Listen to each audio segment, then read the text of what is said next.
નમસ્કાર મિત્રો, અત્યારે એસઆઈઆરની કામગીરી ચાલી રહી છે. તો તેમાં ઈએફ વિતરણ કર્યા પછી ઈએફ ડિસ્ટ્રીબ્યુટેડ કેવી રીતે બતાવવું બીએલઓ એપની અંદર તે આપણે જોઈશું. તો તેના માટે સૌપ્રથમ આપણે બીએલઓ એપ્લિકેશન જે છે તે બીએલઓ એપ્લિકેશનને આપણે ખોલીશું, એના ઉપર ક્લિક કરીશું. બીએલઓ એપ ઉપર ક્લિક કર્યા પછી સૌથી નીચે સ્પેશિયલ ઇન્ટેન્સિવ રિવિઝન ઓપ્શન તમને જોવા મળશે, તેના ઉપર આપણે ક્લિક કરીશું. તેના ઉપર ક્લિક કર્યા પછી તમારે જો કોઈ મેસેજ આવે યસ કે નો વાળો, તો તેમાં તમારે યસ બતાવવું. યસ દબાવ્યા પછી આ રીતની સ્ક્રીન તમને જોવા મળશે, એસઆઈઆર પ્રી ડ્રાફ્ટ, જેમાં લખેલું બટન હશે ઈએફ ડિસ્ટ્રીબ્યુશન ટ્રેકર, એના ઉપર આપણે ક્લિક કરીશું. તેના ઉપર ક્લિક કરવાથી તમારા તમામ મતદારો કે જેમને તમારે ઈએફ વિતરણ કરવાના છે તેમનું આખું લિસ્ટ જોવા મળશે. એમાં સૌથી ઉપર ક્યુઆર કોડ સ્કેન કરવાનું આપ્યું છે, તેના ઉપર ક્લિક કરવાથી તમને જે ઈએફ ફોર્મ આપવામાં આવ્યું છે તે ઈએફ ફોર્મમાં જે ક્યુઆર કોડ આપેલો છે તે ક્યુઆર કોડ તમે આનાથી સ્કેન કરીને ડાયરેક્ટ તે મતદારની વિગત તમે આમાં જોઈ શકશો. બરાબર છે.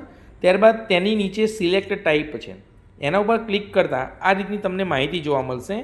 એમાં ઈએફ નોટ કલેક્ટેડ એમાં 0 છે, ઈએફ નોટ ડિસ્ટ્રીબ્યુટેડ એટલે 434 છે, એટલે કે હજુ મારે 434 ઈએફ ફોર્મ વિતરણ કરવાના બાકી છે. પછી ઈએફ કલેક્ટેડમાં 0 બતાવે છે, એટલે કે ફોર્મ આપ્યા પછી આપણે કલેક્ટ કર્યા નથી એમ. ઈએફ ડિસ્ટ્રીબ્યુટેડમાં 336 બતાવે છે, એનો મતલબ કે ઈએફ ફોર્મ જે છે એ 336 મતદારોને આપણે વિતરણ કરી દીધા છે એવું દર્શાવે છે. હવે ઈએફ ડિસ્ટ્રીબ્યુટેડ ઓનલાઈન બીએલઓ એપની અંદર કેવી રીતે બતાવવું એ આપણે જોઈશું. તો એના માટે તમે જ્યારે આ ખોલશો એની અંદર તમારે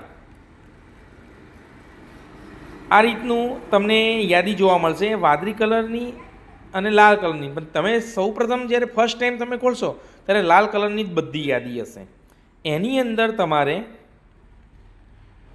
ઈએફ ડિસ્ટ્રીબ્યુટેડ એવું લખેલું છે, ઈએફ ડિસ્ટ્રીબ્યુટેડ એવું લખેલું છે, તેના ઉપર તમારે ક્લિક કરવાનું છે. એના ઉપર ક્લિક કરશો એટલે આ ટાઈપનો તમને એક આખો મેસેજ જોવા મળશે કે are you sure two mark distributed. એમાં કેન્સલ અને યસ બે ઓપ્શન છે, તો એમાં તમારે યસ ઉપર ક્લિક કરવાનું છે. યસ ઉપર ક્લિક કરતાં તે વાદળી રંગનું બોક્સ આખું થઈ જશે. એનો મતલબ કે તમે જે ઈએફ ફોર્મ વિતરણ કર્યું છે આ વ્યક્તિને એ ઓનલાઈન ડિસ્ટ્રીબ્યુટેડ થઈ ગયું છે. તો આ રીતે આપણે ઈએફ ફોર્મ ડિસ્ટ્રીબ્યુશનની ઓનલાઈન એન્ટ્રી કરી શકીશું.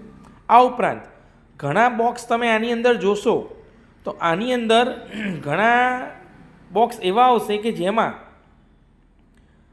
આ રીતનું આવે છે, તમે જોઈ શકો છો એપિક મેચડ, આવો મેસેજ લખેલો આવે છે એપિક મેચડ.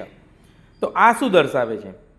તો એમાં એપિક મેચડ ઉપર ક્લિક કરતાં તે વ્યક્તિની 2002ની યાદીમાં તે વ્યક્તિનું નામ કયા ભાગ નંબરની અંદર છે તે ભાગ નંબર અહીંયા લખાઈને બતાવે છે.